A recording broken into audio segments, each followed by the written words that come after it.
여러분 나름대로 어떤 자녀에 대한 기대치가 있죠. 자녀가 몇 명이 됐든지 간에 그 자녀에 대한 기대치가 있는데 다 다를 거예요. 어떤 자식에는 이만큼, 어떤 자식에는 저만큼의 어떤 기대치를 가지고 있을 거예요. 그러나 여러분 자녀가 완벽하거나 완전한 사람이 되기를 원한 건 아니죠. 그 정도가 되기 쉽지 않죠, 여러분. 뭐 기계처럼 완벽한 사람이 되기를 원한다. 물론 기대는 하지만 어느 정도 좀 세상의 사람보다 나았으면 좋겠다. 이런 생각을 가지고 있지만은 어떤 완벽하거나 완전한 사람, 어떤 자식이 되는 것은 그렇게 원하는 것 같진 않아요. 너무나 기계적인 사람이 돼버리면 그렇잖아요. 그러니까 어느 정도 좀 좋은 사람 되기를 원하지만은 그런 것 마찬가지로 우리 성경에 보면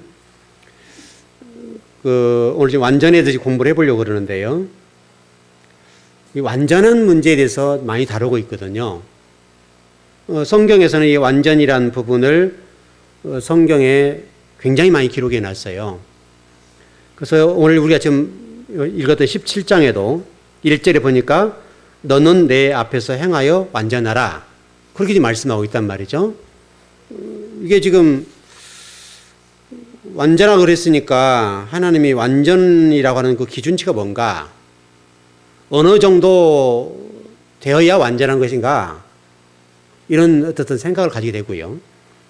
여러분 노아에 관해서도 그 창세기 6장 9절에 보면 그렇게 되어 있거든요. 노아는 의인이요 당대의 완전한 자라. 이렇게 되어 있어요. 다윗도 여러분 그 사무엘하 보기 22장 22절에 보면 그의 앞에 완전하여 스스로 지켜 죄악을 피하였다. 이렇게 됐다고요. 그러니까 아브람, 노아, 다윗 이런 모든 사람들을 보면 하나님께서 지금 그들에게 완전하기를 원하신단 말이죠. 그럼 이 말은 누구에게나 적용되는 얘기일 거 아니에요. 하나님 지금도 저와 여러분들에게 완전해라 라고 지금 말씀하실 거예요. 예수님께서도 마태복음 5장 17절에 뭐라고 되는가 하면 내가 율법이나 선지자나 폐하러 온 줄 생각하지 말라. 폐하러 온 것이 아니라 완전케 하려 오셨다. 다시 말해서 토라를 완전케 하시고 싶다는 거예요. 좀 이렇게 좀 되어 있고요. 여호수아에게도 마찬가지고 또 사무엘하 22장에서 31절에서도 그렇게 되어 있고 또 시편 119편 1절에도 행위가 온전해야 된다. 이렇게 되어 있고 시편 119편 142절에도 동일해요. 그런 말씀들에게 쭉 되어 있단 말이죠.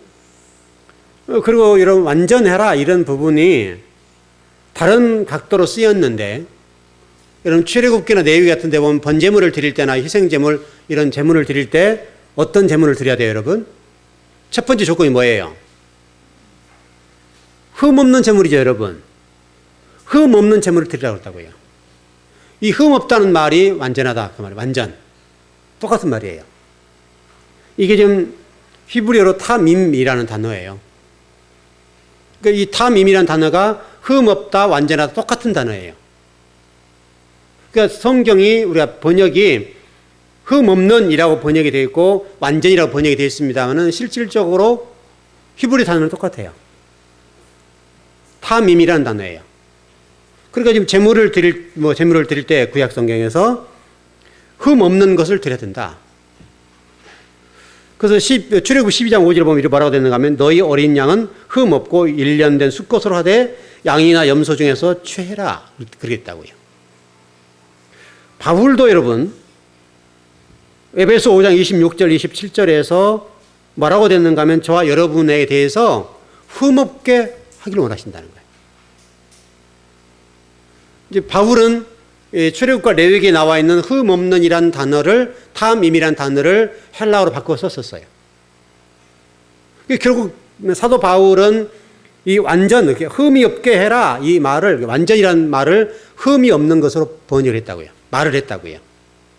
근데 그게 히브리어 단어는 똑같은 건데 그걸 헬라어로 바꾼 거예요. 그러니까 그만큼 이게 중요한 거죠. 성경에는요, 이런 얘기, 구약 성경뿐만 아니라 신약 성경에도 계속해서 이게 기록됐고, 이게 흠 없다는 말과 완전하다는 말은 동의예요. 똑같은 단어예요. 바로 이제 이런 사람들이 어떤 계시록에 넘어가 보게 되면 뭐라고 됐는가 하면 이런 사람들이 이기는 자다. 이렇게 됐다고요. 흠 없는 사람, 완전한 사람만이 요한계시록에서는 이기는 자다. 이렇게 되어 있으니까 여러분 성경의 계시록에 보면 이런 이기는 자 문제가 굉장히 많이 다루고 있어요.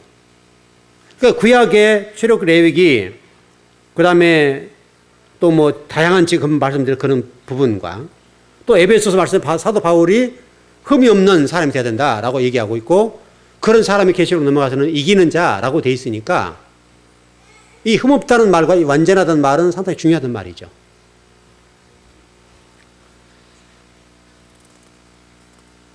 에스라서 7장 10절에 보면 에스라가 여호와의 율법, 이게 토라죠. 영과에 준행하며 율례와 규례를 이스라엘 가르치기로 결심했다. 이렇게 되어 있어요. 성경은 하나님 말씀을 지키는 자, 그 완전하게 이뤄낸 자, 이런 자들에서 계속해서 말씀하고 있단 말이죠. 그러면 우리가 지금 질문이 가능하죠. 그럼 우리는 완전할 수 있는가?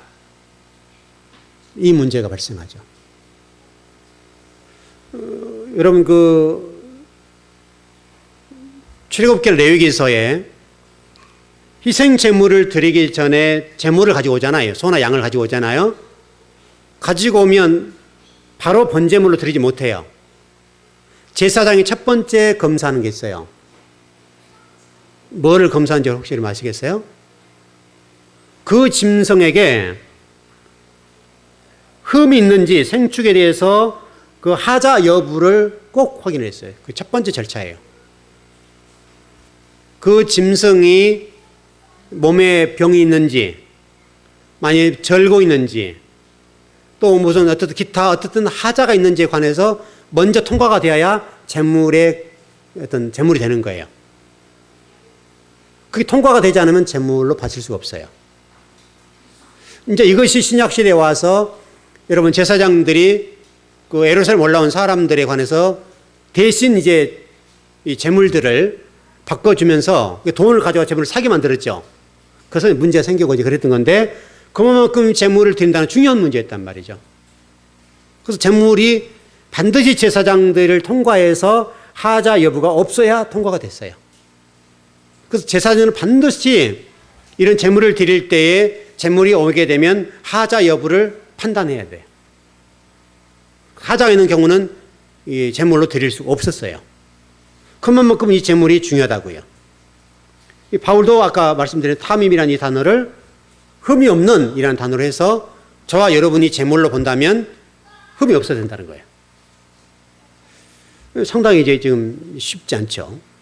그러면 좀 정리를 해보면 일단 하나 결론을 정리해보면 이 탐임이라는 단어가 어떻게 유래가 됐는가를 보면 우리가 완전이라고 하는 것이 무엇인지를 이해할 수 있을 거예요. 좀 이따 좀 설명을 더 드릴 거예요. 이 탐임이라는 단어는 이 뜻이 뭐냐면 완성하다, 끝내다 라는 뜻이에요. 완성하다, 끝내다 이런 뜻이에요. 근데 이 탐임이라는 단어가 지금 보면 해석을 하면 이렇게 되는 거예요. 완전하다라는 말은 저와 여러분에 대해서 오점이 없다, 부족함이 없다 이런 의미가 아니라는 거예요. 저와 여러분에게 부족함이 있고 약함이 있고 또 죄성이 있고, 물론 죄성이라고 하는 것은 예수 그리스도 재림한 그때 죄가 되는 거 없어져요. 결국은 예수님이 재림하는 그날까지는 저와 여러분 가운데 탐임이란 단어처럼 완전한 사람은 없을 거란 말이죠. 그래서 이 탐임이란 단어가 뜻이 뭐냐면 쭉 들어가서 어근을 찾아보니까 오점이 없다는 말이 아니라 어느 단계에서 기대되는 발전이 이루어져야 된다. 다시 설명하면 더 성화된 성도로 이게 되어져 가는 과정. 그리고 어느 정도 가게 되면 말씀을 먹고 진리를 먹게 되면 시간이 가면 갈수록 우리가 더 거룩한 자로 되어져 가야 된다라고 하는 것이 완전이라는 거예요. 그럼 여러분 해볼 만하죠? 왜냐하면 우리가 부족하지만은 하나님은 저와 여러분들에게 뭐 기계처럼 완벽한 사람을 원하는 것이 아니라 하나님 말씀을 먹고 저와 여러분들이 조금씩 더 성화되고 더 거룩해진 상태로 되어져가는 상태를 우리에게 완전하다고 얘기해 주시니까요. 하나님은 저와 여러분들에게 완벽한 사람을 기대하는 것은 아니라는 거예요. 완벽해버리면 이건 문제가 생길 수 있죠. 완벽하신 분은 여러분 누구세요? 예수 그리스도 한 분밖에 없는 거예요. 누구도 하나님 앞에 완벽한 사람은 없어요. 일단 우리가 완전이라는 단어를 듣게 되고 흠없는이라는 단어를 듣게 되면 저와 여러분이 첫 번째 느낀 것이 나는 안 되는데 나를 봐도 내가 온전할 수 없고 완전할 수 없는데 이건 참 불가능하다. 일단 그런 그리스도인으로서 거부감을 딱 받아요.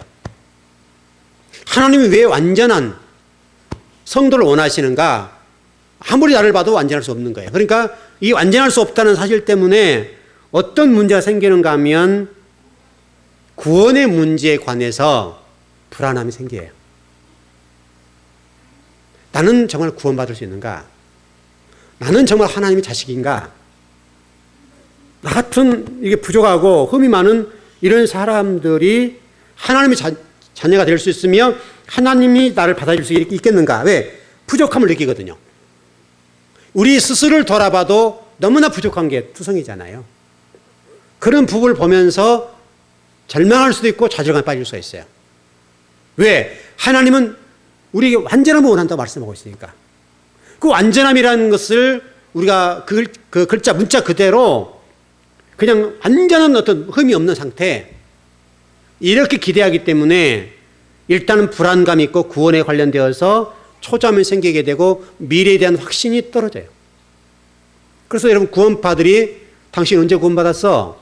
라고 물어보면 자신감이 없는 거예요. 여러분 구원파들 물어보잖아요. 당신 언제 예수님 믿고 언제 구원받아서 확신합니까? 라고 물어보면 아무리 돌아봐도 생각해도 기억이 안 나요.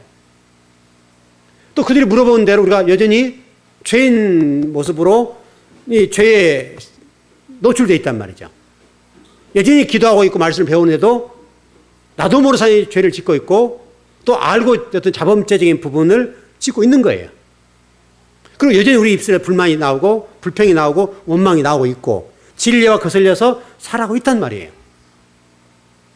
근데 그러면 그런 물음 앞에 어떤 생각이 드냐면 나는 참 구원받을 수 없다. 나 같은 인간이 어떻게 구원받을 수 있겠는가? 그래서 불안감이 쌓이게 되고 좌절감이 빠진다고요. 여러분 그 구원받을 얼마나 우리 기독교인들에게 대해서 당신 언제 거듭났어? 이렇게 물어본단 말이죠. 언제 거듭났냐고요. 그러면 우리가 그렇게 답변 몇 월 며칠 언제 거듭났냐 물어보면 여러분 답변할 사람이 그렇게 많지 않죠. 그러니까 딱 그런 어떻게 이게 왠지 모르게 답변 못하고 그러면 딱 그러고 들어오는 거예요. 그래서 나는 언제 이렇게 됐다 이런 식으로 들어와서 상당히 우리 곤욕소리 만들고 그 사람들 말을 안 들을 수 없는 상황을 만들어버려요. 여러분 그런 말에 현혹되지 않아도 돼요. 왜? 우리는 기계가 아니에요. 하나님이 우리에게 완전함을 요구하시는데 그 완전함이라고 하는 것은 여러분들이 기계적 어떤 그런 관계로 완벽한 그런 사람이 원하는 게 아니라고요. 그렇게 될 수도 없고요. 우리 스스로 우리 성도를 판단하고 우리 자신을 판단해 봤을 때 완전이라고 하는 이 단어를 듣게 되면 일단 거부감과 불안감이 들어요. 초조함이 생겨요. 그래 여러분 그것 때문에 여러분 구원받는 그런 건 아니에요. 그걸 지향해 갈 뿐이지 하나님이 원하신 것은 어떤 여러분들이 기계처럼 완벽한 그것을 원하는 게 아니라고요. 뒷부분에 설명을 좀 드려보겠습니다. 그래서 아마 그동안에 우리 완전이라는 단어들이 그리스도인들에 의해서 거부감이 되고 왜곡된 개념들이 상당히 들어와 있어요. 어떤 완벽함이라는 전제하에 완전이라고 생각하게 돼요. 그래서 기계적인 완벽함, 이렇게 지금 왜곡되다 보니까 우리에게 불안감과 초점이 생기게 되고 왠지 모르게 나는 구원 못 받은 것처럼 돼 있다고요. 그래서 이 구원의 문제에 대해서 항상 초조하고 답변을 못 해요. 그래서 구원파들이 물어보면 뭐뭐하고 쭈삣쭈삣해요. 자신 있게 말을 못 한다고요.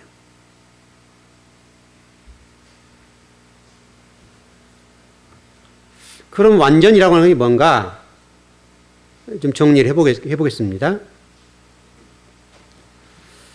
완전이란 단어는 완성하다, 달성하다, 이루다, 마치다 이런 뜻인데 그렇다고 본다면 무엇을 이루고 무엇을 완성할 것이냐 이런 문제잖아요. 그게 완전하다, 무엇을 이루고 무엇을 완성할 것이냐 이 문제잖아요. 지금 결국은 그것은 바로 의라고 하는 거예요. 의. 하나님 말씀 토라가 요구하는 의를 이루는 것, 그게 완전이에요. 토라를 이루는 것. 그래서 제가 토라는 길이다 라고 말씀드리는 거예요. 길, 가르침, 그것을 의라고 얘기해요. 이 단어를 보게 되면 그 파생된 단어가 뭐라고 되냐면 결과, 끝, 결국, 종결 이렇게 됐어요. 결국 우리가 어떤 하나님의 말씀을 가지고 완전을 향해서 가는데 지금 저와 여러분이 과정이 있는 거잖아요. 그런 부분인데 그러면 완전은 무엇의 결과인가 라고 볼 때에 완전이라고 하는 것은 여러분들이 모든 걸 다 성취하고 모든 단계 가장 끝부분에 올라간다 그런 말이 아니라고요. 일단 여러분 거기서 자유로우시기 바래요. 하나님은 저와 여러분들에게 어떤 기준점을 딱 정해놓고 너 거기까지 올라와야 돼. 너는 여기야. 이렇게 말씀한 건 아니라고요. 쉽게 설명하면 나는 죄를 짓지 않아 라는 단계. 여러분 죄를 지어야 안 져요? 죄를 짓죠. 뭐 자범죄로 생각으로 마음으로 죄를 짓잖아요. 우리가 여전히. 여러분이 주님 오시는 그날까지 그것은 그럴 수밖에 없어요. 이 지구상에 있는 어떤 성도도 이 문제로 자유로운 성도는 없어요.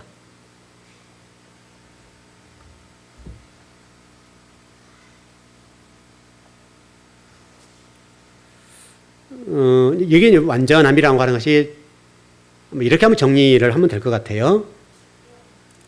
완전함이라고 하는 것은 결국 거룩함과 연결되는 건데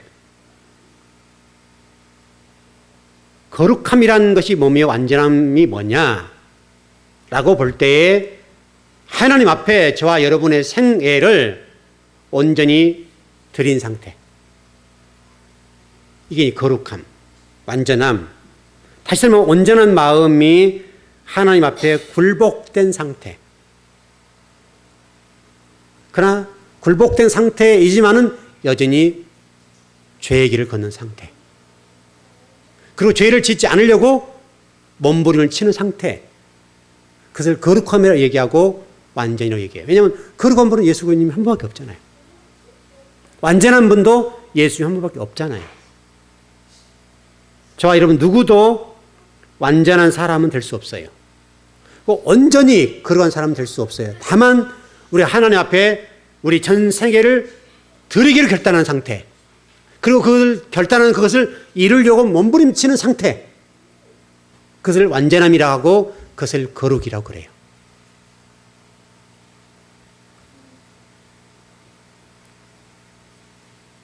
여러분, 그럼에도 불구하고 저와 여러분들은 여전히 죄의 유혹을 받고 있고 연약해서 쓰러지고 매 순간 하나 동행해야 됨에도 불구하고 때로는 세속을 추구하게 되고 때로는 세상 사람과 똑같은 모습을 보일 때가 있다고요. 그게 저와 여러분이에요. 분명히 저와 여러분은 죄를 짓기 싫어해요. 그리고 하나님 말씀을 살려고 의지적으로 노력하고 있어요. 그러나 그럼에도 불구하고 우리는 늘 죄에 빠져 있어요. 일단은 여러분들이 오늘 완전이라 우리 좀 아브라함에 대해서는 완전하라 라고 하는 부분이니까 이 완전함이라고 하는 것들이 상당히 부담으로 다가올 수가 있고 무거운 말씀이 될 수가 있어요. 그러나 저와 여러분이 완전함이라는 단어를 너무나 기계적인 관점에 보지 않았으면 좋겠고 문자적인 관점에 보지 않았으면 좋겠어요.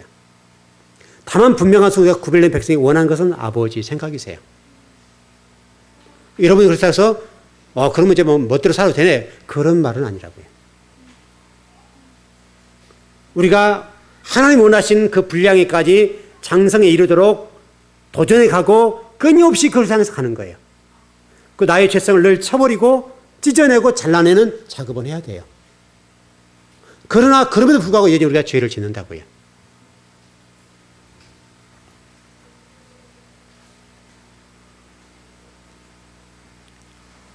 그리고 말씀을 먹고 여러분이 기도하고 그런 수고와 노력에 따르다 보면 어느 정도 가다 보면 하나님의 뜻을 따르는 애를 쓰고 하나님 뜻이 뭘까?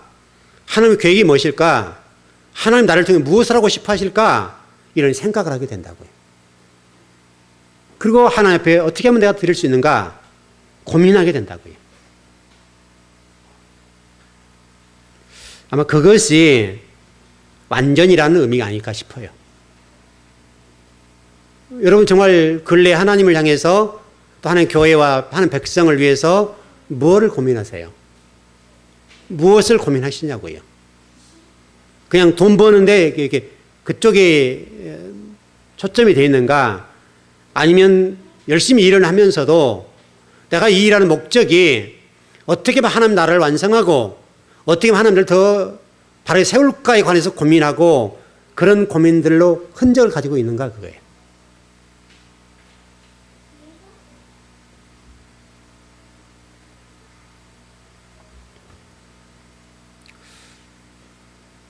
여러분 예수님께서 이렇게 말씀하셨어요. 그러므로 하늘에 계신 너희 아버지의 온전하심과 같이 너희도 온전하라. 마태복음에서 나와 있어요. 내가 너희를 사랑한 것 같이 너희도 서로 사랑하라. 하늘에 계신 너희 아버지의 온전하심과 같이 너희도 온전하라. 이게 같은 표현이에요, 여러분. 온전이라고 하는 것과 하늘에 계신 너희 아버지가 온전하신 것 같이 내가 너희를 사랑한 것 같이 너희도 서로 사랑하라. 이 단어들, 이 내용들이 똑같은 말이에요. 그러니까 하나님 나라를 생각하고 성도를 바라보고 고민하고 성도의 아픔을 내 아픔으로 받아들이고 성도가 쓰러지고 넘어질 때 어떻게 하면 저 성도를 세울까? 이런 고민하는 거. 이게 사랑이라는 거예요. 이게 온전함이라는 거예요.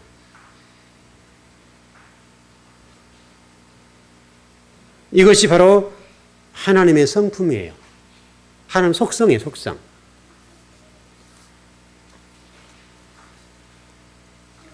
여러분 절대 완전이라고 하는 이 피조물 가운데 있을 수가 없고요.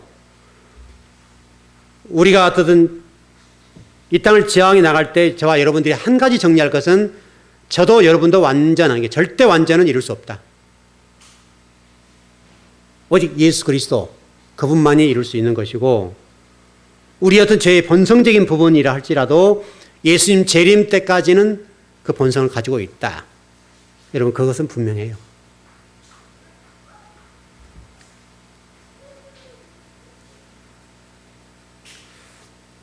일단 결론을 정리해 볼게요. 성경적인 완전함이라고 하는 것은 이런 거예요.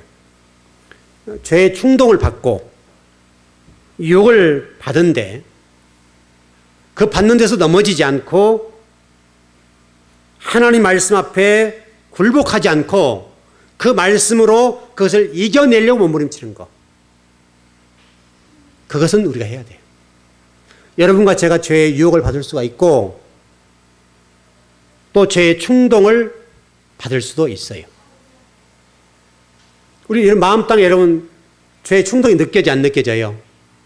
그렇잖아요, 여러분. 저와 여러분이 유혹이 느껴지잖아요, 여러분.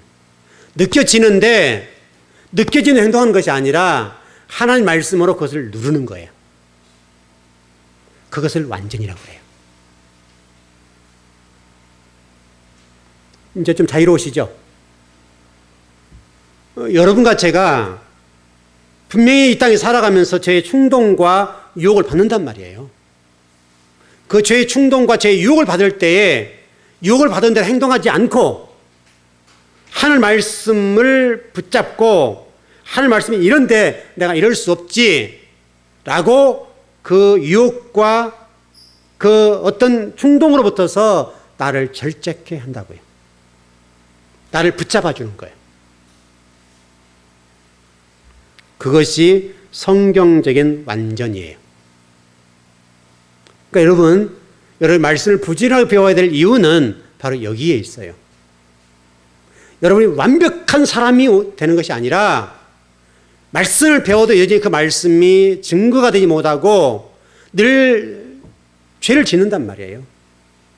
그런데 다만 하나님 우리에게 말씀한 게 뭐냐면 죄를 짓는 것은 이해하지만은 그러나 습관적으로 하지 말아라.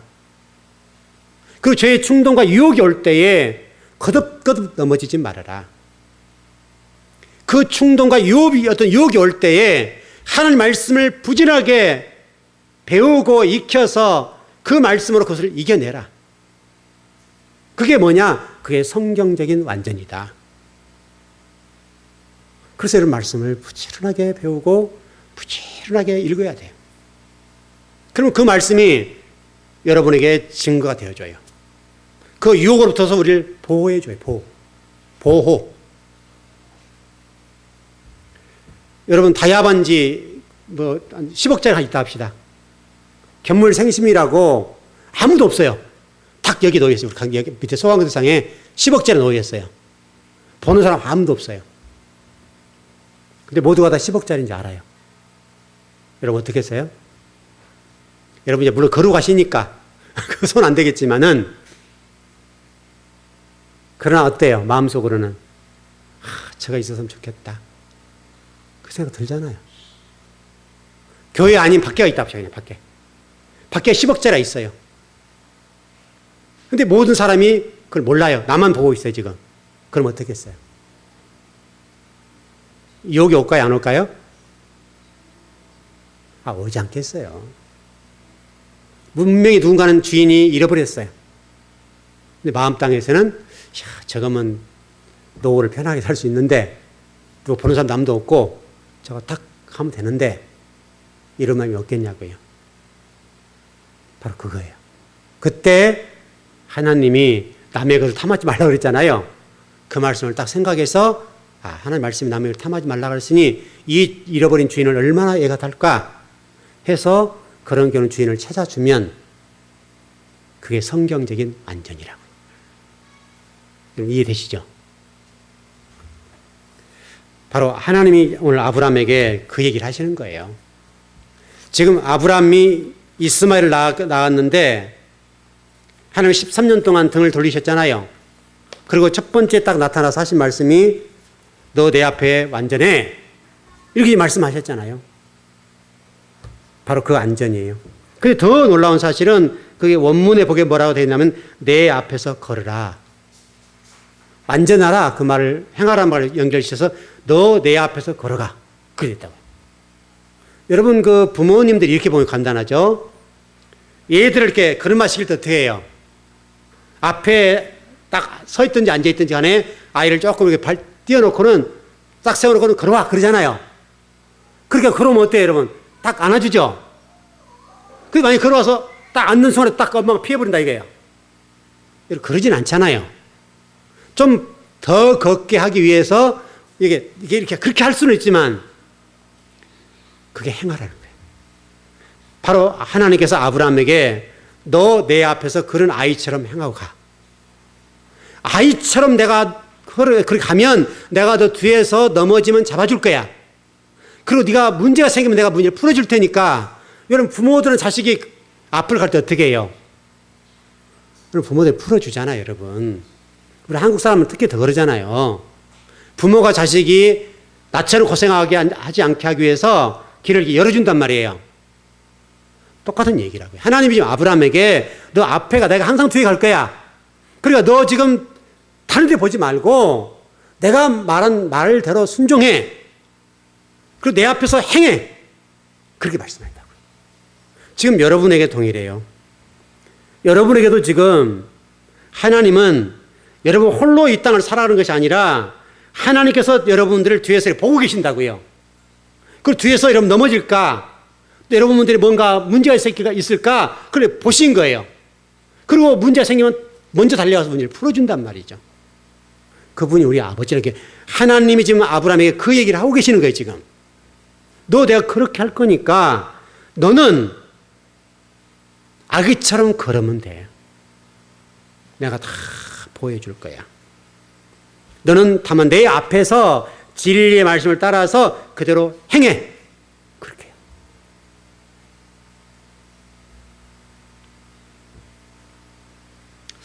여러분들이 이 말씀을 이제 들으셨으니까 여러분들 혼자가 아니었으면 좋겠어요.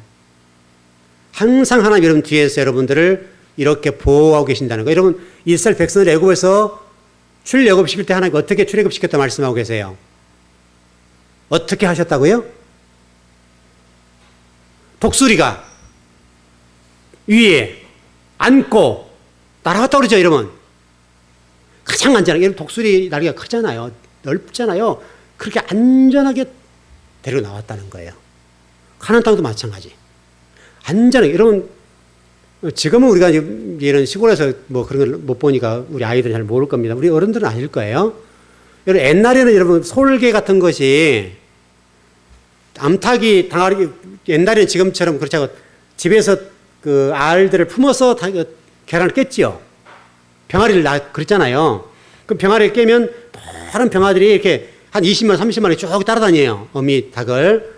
그런데 그때는 어떤 일들이 있었는가 하면 이게 하늘에 매라고 합니까? 뭐 그런 것들. 맹금류들이 이렇게 돌아요. 돌다가 그 병아리들을 낚아채로 내려와요. 그러면 어미닭이 어떻게 해요? 어미닭이 병아리들을 품속으로 싹 막 도망가게 막 소리를 질러가지고 이 어떤 맹금류들이 병아리를 채가지 못하도록 어떤 그런 장소에 들어가서 다 그 병아리들을 딱 이렇게 날개 아래 딱 품어버려요. 똑같은 거예요. 지금 그 얘기예요, 그 얘기. 내가 그렇게 하는 거야. 할 거니까 너는 두려워하지 말고 미래에 대해서 걱정하지 말고 자식 날까 모르고 염려하지 말고 내가 낳게 해줄게. 제가 전번에 말씀드렸던 것처럼 하나님께서 아브람과 사레에게 아이를 주시지 않는 것은 아브람에게 있어서 생명의 씨가 마를 때까지 기다리셨고 사라에게서 밭으로 역할을 할 수 없는 그때까지 기다리셨다는 거예요. 왜냐하면 여러분 이스라엘 백성들이 여러분 보세요. 노아 홍수 사건 한번 보자고요. 하나님이 전 세계 인구를 죽일 때에 40주 40이하 비를 내릴 이유가 없잖아요. 여러분 그래 안 그래요? 그러니까 근데 합시다 그냥 40이하를 내렸다 합시다. 그러면 그 비가 물이 채워졌으면 사람들이 하루만 잠겨도 사람이 못 살아요. 못 살죠. 근데 물이 어느 정도 창일에 있어요. 물이 어느 정도 창일에 있냐고요. 여러분 이게 여러분 비가 오면 알지만 우리가 지금 여름에 비가 장마철에 비가 많이 왔잖아요. 비가 오면 멈춰 있어요. 어디 가서 흘러가 버려요. 흘러가요. 마찬가지로 하나님이 40회를 비를 내렸다 하더라도 원래는 흘러가야 맞아요. 그런데 비가 창일에서 있었어요. 여러분 성경에 보게 되면 비가 오랫동안 물이 창일했어요. 오랫동안. 왜 그렇게 하셨어요, 여러분? 하루는 모든 짐승이고 사람이 다 죽어요. 여러분 사람이 숨이 뭐 한 10분 이상 못 쉬면 죽잖아요, 우리가. 하루 정도만 머물러 가도 문제가 없다고요. 근데 하나님이 왜 성경 하면 150일 정도 창일했다고 그렇게 했을 텐데 150일 정도 물이 이렇게 창일될 이유가 뭐예요? 혹시라도 엉뚱한 얘기하는 사람이 생긴단 말이에요. 하루 동안 비가 만일에 창일에 있다고 한다면 그 사람들 물 위에 떠 있었지. 이렇게 얘기할 수 있단 말이죠. 그 사람들 얼마나 피할 수 있었지. 이렇게 얘기할 수 있는 논쟁이 생겨요. 그러니까 완벽하게 이 땅에 기식하는 모든 짐승과 모든 생명체를 싹 쓸어버리는 거예요. 유일하게 공중에 뜨는 이런 새 종류들은 물에 빠지지 않죠. 물론 이제 150일 창일에 있었으니까 뭔가 먹지 못해서 죽을 수는 있겠지만 그건 모르죠. 분명한 게 그 사실은, 그래서 여러분 감람류를 물어볼 때 뭐가 물어와요? 새가 물어봤잖아요, 여러분. 그렇잖아요. 그런 원리죠. 그러니까 150일 동안 창일하고 또 40주 40이야. 그런 것들이 또 아브람과 이 사레에게 100세와 90세에 이삭을 주었던 것은 혹시라도 이삭의 능력으로 생명의 씨가 남아있었다. 또 밭의 역할을 할 수 있다라고 하는 전제가 깔려 있단 말이죠. 그러니까 하나님은 아브람과 사레에게 그 씨와 밭의 역할을 전혀 할 수 없는 시간까지 끌고 가신 거예요. 왜? 인간은 헛소리를 하잖아요. 인간들은 여러분 끊임없이 헛소리를 하잖아요. 그러니까 150일 동안 창일해서 실질적으로 노아 홍수가 1년 동안 차 있잖아요, 여러분. 그게 1년 동안 물이 빠지는 시간이 다 합쳐서 1년이 된다면 1년. 1년 동안 물이 차 있는 거예요. 그 가운데 살아있을 생명이 뭐가 있겠어요? 하나도 살 수가 없어요. 그래서 성경은 그렇게 기록한 거예요. 하나님이 그렇게 역사를 하시는 거예요. 혹시 인간들은 엉뚱한 얘기를 하니까 헛소리를 하잖아요, 헛소리를. 그래서 하나님은 그렇게 일을 하시는 거예요. 좀 정리를 해보겠습니다. 이 내용을 사도 바울은 뭐라고 표현하는가 하면 빌립보 3장 15절에 그러므로 누구든지 우리 온전히 이룬 자들은 이렇게 생각할지니 만일 어떤 일을 너희가 달리 생각하면 하나님 이것을 너에게 나타내시리라 이렇게 되어 있고요. 이걸 표준 세번역에는 그러므로 누구든지 성숙한 사람은 아까 온전이라고 되어 있는데 이와 같이 생각하십시오. 완전이란 말을 성숙한 사람이라고 했다고요. 바울이 성숙한 사람, 여러분 이해되시죠? 오늘 공부한 내용들을 이렇게 정리하는 내용인데 성숙한 사람은 이와 같이 생각하십시오. 여러분이 무엇인가를 달리 생각하면 하나님께서는 그것도 여러분이 드러내실 것입니다. 완전이라는 단어를 표준 세번역에서는 성숙한 사람으로 번역을 해놨어요. 상당히 적절한 번역이에요. 온전하다는 단어보다는 성숙한 성도 이렇게 훨씬 이해가 쉽잖아요. 하나님 저와 여러분을 성숙한 성도로 세우고 싶으신 거예요. 그것이 완전이란 말이에요.